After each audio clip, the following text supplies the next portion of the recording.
Yan mga kabuyak, yung nakikita na yung mga gamit namin, mga materyales na pintura at yan, ililipat po namin yan para luminis na dito sa lugar nito at mapintura na namin yung mga pader na yan dahil ito na lang ang naiiwan na trabaho. Dito po namin ililipat yan.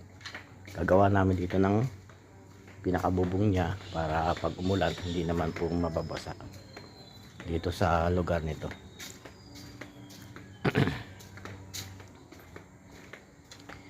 Yan, dito namin ilalagay yung dito kami gagawa ng pinakabubong niya at dito rin namin ilalagay yung lahat ng mga materyales namin at mga gamit namin sa lugar nito para pag dumating yung may-ari hindi naman nakakasagabal sa kanila at medyo malinis na doon. Yan, abangan na lang ninyo yung paglilipat namin ng mga materyales at